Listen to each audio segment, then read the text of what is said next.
of the alleged perpetrators.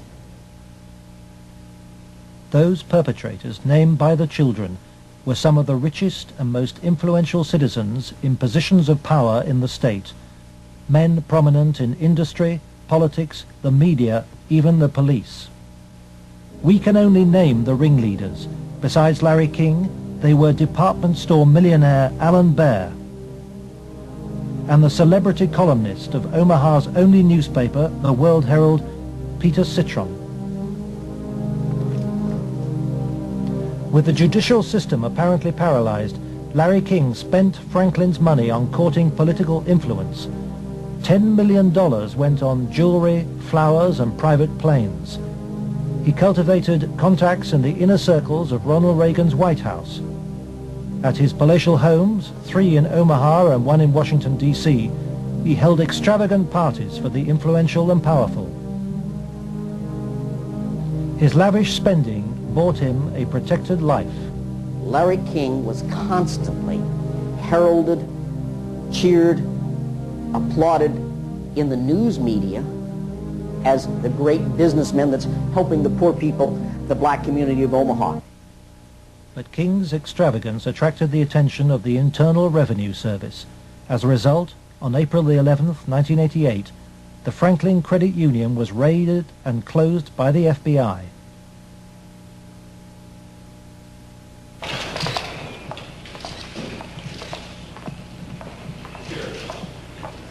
King was arrested, and the federal investigation showed he had stolen $40 million from Franklin. Documents we possess reveal the FBI interviewed many of the victims of Larry King's sex ring, but no action was taken. In November 1988, Nebraska's state government set up a parallel investigation into Larry King. A legislative committee was formed. Its chairman was the Republican head of Nebraska's Banking Committee, corn farmer and state senator Lawrence Schmidt. Immediately, anonymous threats began. I received a phone call on the floor of the legislature. The caller did not identify himself, but he said, "Lauren, you do not want to have an investigation of the Franklin Federal Credit Union." And I asked who I was speaking to, and they said, "That doesn't matter, but you shouldn't have that investigation." And I said, "Well, why not?" He said, "It will reach to the highest levels of the Republican Party, and we're both good Republicans." Undeterred, the committee began their investigations, and the money trail led quickly to the original allegations of child abuse. Carolyn Stitt was one of the first to testify. The night before we testified before the legislative committee, I did receive a phone call at home that said, "If you speak, you won't live to regret it." To protect the inquiry, Schmidt's committee hired special legal counsel and full-time professional investigators, Gary Caradori and Karen Ormiston. I said, "We do not want you to bring to the committee rumors, innuendos, nothing that cannot be backed up with facts." I said, "Bring to the committee that which we can take to a prosecutor." The investigators found new victims of King's pedophile network, many on the streets of Omaha. The picture they built up was of a large ring of rich and powerful pedophiles, many named the same men as those involved with the Boys Town cases 3 years earlier. They were telling us about prominent people in Omaha and elsewhere that were abusing children at parties. The prominent citizens' names that originally came up were of concern to me because I knew many of those individuals, and I very frankly was shocked to have those names show up on the list. To provide the committee with hard evidence, the investigators recorded their new witnesses on videotape. Paul Bonassi had been the victim of abuse since he was 8. He was present at many of Larry King's sex parties. Caradori traced him to the county jail. He had been convicted of fondling his young cousin. Who were some of these people that would come to these parties? Larry King, Peter Citron came once in a while. He didn't seem like he wasn't like other people. Media personality Peter Citron procured some of his victims from Boys Town.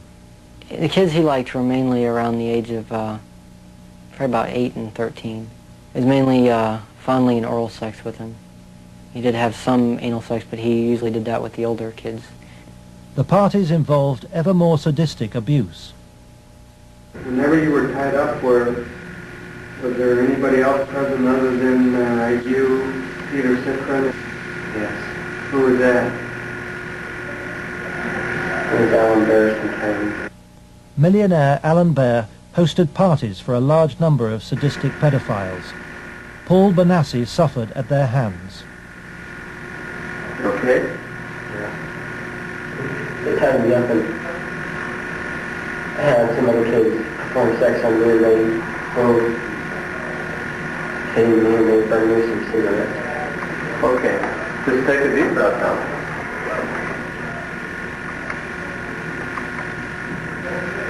And cross with Troy Bonner.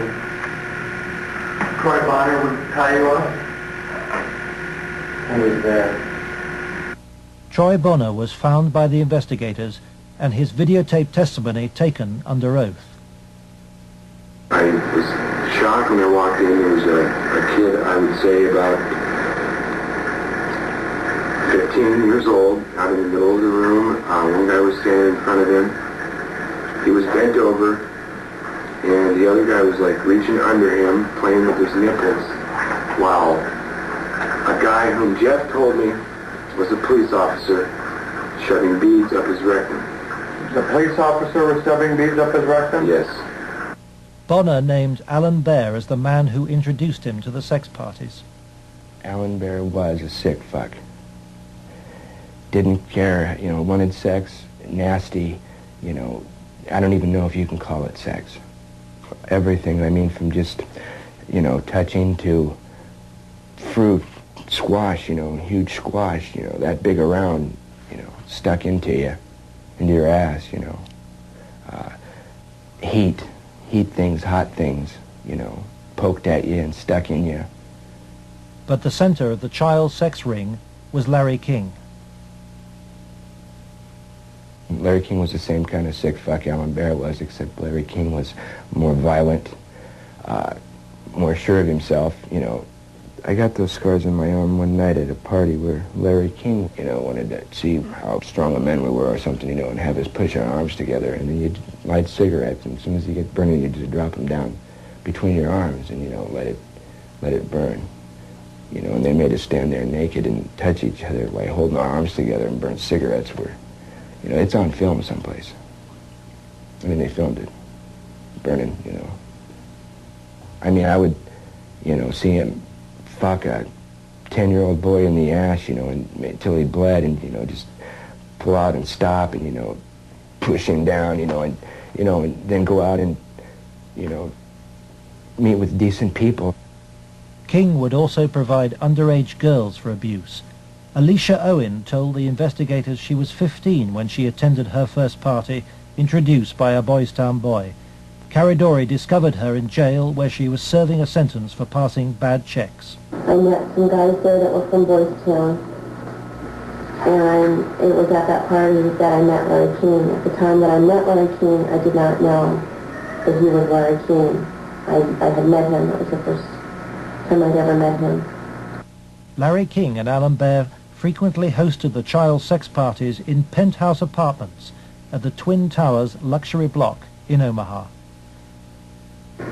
A lot of it was me handcuffed with my hands behind my head and my feet tied, and they're doing different things. What do you mean? Sometimes there'd be a guy straddling over my face. Okay. Most of the time, Larry King took pictures quite a bit during that time. I know it's difficult. I don't know. Okay. And I think I could have said no.